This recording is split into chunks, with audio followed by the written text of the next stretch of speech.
Wir haben die Initiative BRENT Together for Climate Protection und Human Rights gegründet, weil wir hier und jetzt etwas in der Welt verändern wollen.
Welcome to our second episode of our podcast, Human First. I'm Savo, and on behalf of BRENT, I'd like to welcome our special guests, Patrick Münz and Hakon Frode Saersten, Fabian and Linda from BRENT. Hi. Hello. And our dear listeners. With this podcast, we would like to enter into a constructive conversation with you. Feel free to ask, comment, or even participate in a future episode. The question that will concern us today: are we responsible for things that happen in the world? Are we responsible for other people? Fabian will offer a few thoughts on this before we start questioning our guests. Over and over again, one hears the argument that Afghan people actually wanted the Taliban, that they did nothing against them, that the army didn't even try to fight and now they just have to live with it. But is that really true? Looking at the historical facts, we can see that this is not the first time the Taliban have come to power in Afghanistan. On September 27, 1996, the Taliban captured the Afghan capital Kabul for the first time. This was preceded by a 2-year conquest from the south. Does it sound familiar? There's been a civil war in Afghanistan since 1992. The fights between the former opposition forces to the communist regime in Kabul and Soviet troops meant terror for the civilian population.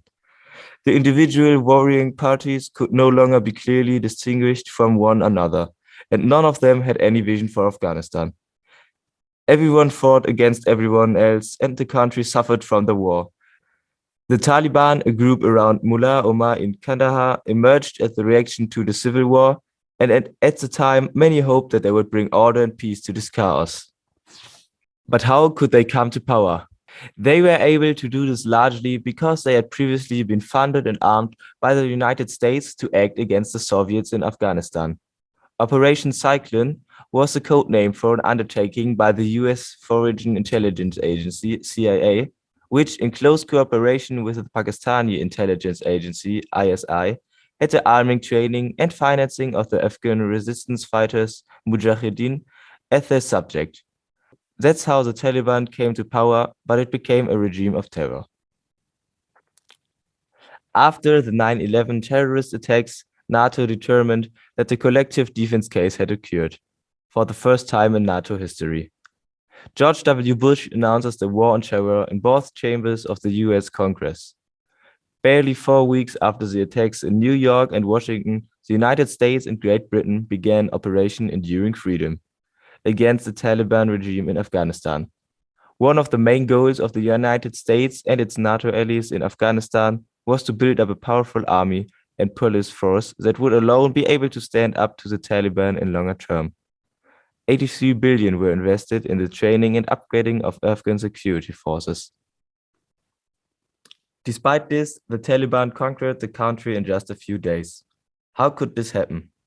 Before we hastily blame the Afghan army and the population for this, we should carefully research what actually happened beforehand.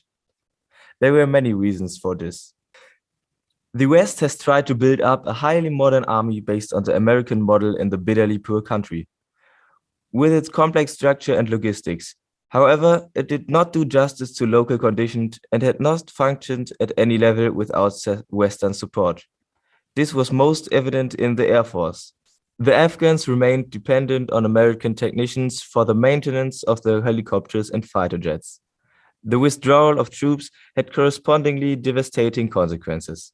Until recently, the Americans had regularly flown airstrikes themselves to deter the Taliban. The Afghan Air Force was then completely overwhelmed with the task of supplying surrounded troops on various fronts and at the same time supporting them with airstrikes. When NATO left Afghanistan, they not only withdrew the forces, but also cut off all aid support for the Afghan army soldiers on the front lines, leaving the war prospects bleak. So the reasons the Afghans didn't defend themselves was not because they wanted the Taliban, but because without US support, Afghanistan was at the mercy of the Taliban. The situation is so complex and we have only scratched the surface. We cannot allow ourselves to judge these people as long as we hardly know anything about them, about their country or the background. What we know for sure, though, is that these people are first and foremost human beings. Patrick, what do you think about this? Do we have a responsibility towards these people? Do we, as human beings, have a responsibility towards all other human beings? Yes, I mean, for me personally, yes, we have. Especially we who are living on the good side of the life. Because I mean, what have you done to have the German passport? You know, it's what had your parents done to have the German passport or to have a European passport? It was just luck that we're deciding that you can live in the European Union because you are born here. So you could also be born in every other country and not being so lucky to travel around the world. I mean, this is a very interesting thing when we are talking about no borders and people in Europe want to have borders. Yeah, for sure you are being fine with the borders because you can travel anyway wherever you want. But people from other countries, they don't have these possibilities. So with a passport from Pakistan, you cannot travel around and going in this country for 30 days and just getting a stamp with an arrival on the airport, visa on arrival and this kind of things. So through the reason that we are living in very good conditions and with a very high standard of life, we are also responsible for supporting other people. And I mean, this is my personal opinion, but on the other hand, we are also responsible for this by law because we have human rights and all these kind of things. And the human rights are really clear. It says like, yes, every person have the right to get to make an asylum request. And then we have to check this. So it doesn't mean just the women and kids have this right and young men don't have this right. It's for all the people. So we are also responsible by law for these kind of things. Patrick is about to go on his next mission. We thank him very much for his time and his highly interesting contributions and reports. Bye-bye, Patrick. Bye-bye and thank you. Then we come to you, dear Hakon. You organized this huge exhibition, Europe, Look Into My Eyes. Would you like to tell us something about it? How do you feel about responsibility towards other people? Do you think that we can have any responsibility at all, or maybe only for certain people? Very interesting question, Linda. And it's, the last question is, do we have a responsibility at all? Of course we have. Yes, we have a responsibility for everyone, you know. To survive, we have to work together. That's the thing. And we are all equal. So of course, yeah, we have a responsibility for each other. Everyone has it. And about this organization and exhibition we had about Europe Look Me in the Eyes was, it was in 11 different countries in Europe. and we had it in 22 different cities. We had the exhibition was 155 pictures, big pictures, like 1.5 multiply 1 meter, and we kind of showed it in situations where, or places where it was lots of people. And the point was to show that they are same as us. You know, there are no difference between them and us. So we have the same responsibility if you come from Yemen or you come from Finland. You know, so that was the kind of point of the exhibition. But I just also wanted to say that it has multiple kind of a result, because of this exhibition that we arranged. We was only 4 people from who was working Lesbos who started up this, and it was I felt it was successful in many areas. But one of the things that we managed to do was to get into the government in Norway, for example. I could have a special presentation for the one who was sitting in we call it regering, it's the government who is responsible, and explain for them how the situation was, and tell them about this case.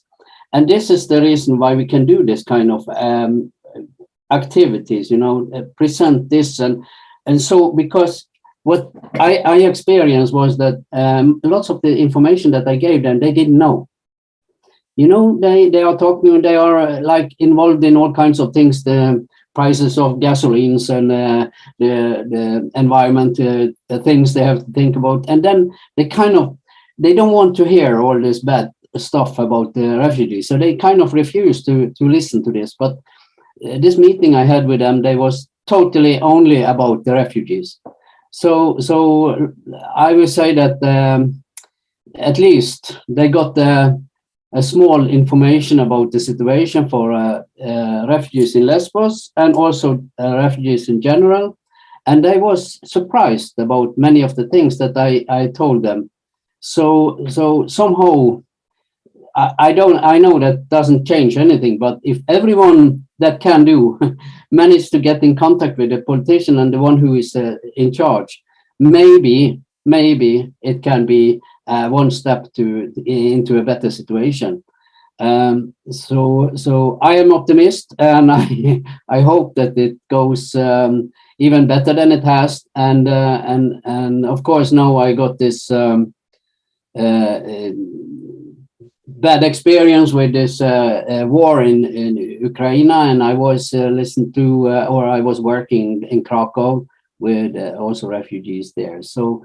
But this kind of exhibition, this kind of demonstration, this kind of shouting out the situation, I think that helps. So I have a question. How is currently the situation in Norway with refugees? Well, Norway hasn't been so nice with these refugees. They have done, as you remember, Patrick told about, that they were sent back after many years. We have still refugees in Norway who has been here for 16 years and has not got their case decided yet. So you can think that the situation is not good. The situation for refugees who lives here are very good. But it's uncertainty all the time, and lots of them is sent back to a country that they have never been in. Several of them is not even the parents is born in Afghanistan. The grandparents has moved to Iran, and now they are fled to Norway, and then they sent back to Afghanistan, a place where they know just as much as me about, you know. So the situation for the refugees in Norway is not good at all. If you think about how many who can stay, who can get asylum here. Do you think the government, the Norwegian government, makes a difference between Ukrainian refugees and refugees from the Middle East and Afghanistan? Do they treat them different? They do. In Norway, they get this transporting for free if you are from Afghanistan. No, if you are from Ukraine, you get work permit, you get a different place to stay. So as you was talking with Patrick about earlier, the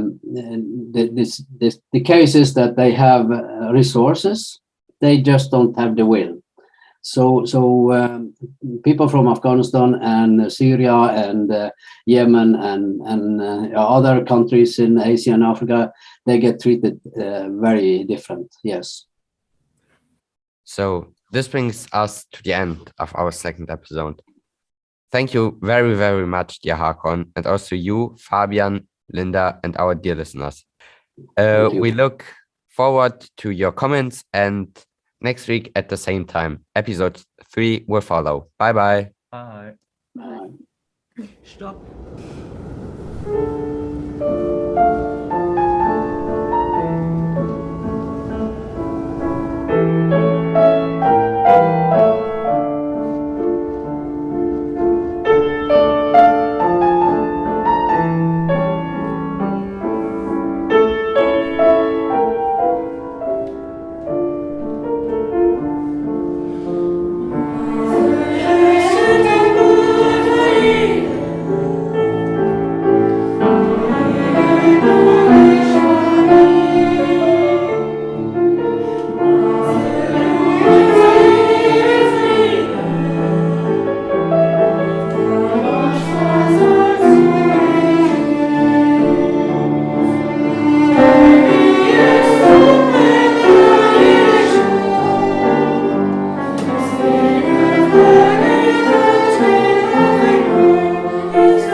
Masel, das Glück soll auch Ihnen scheinen.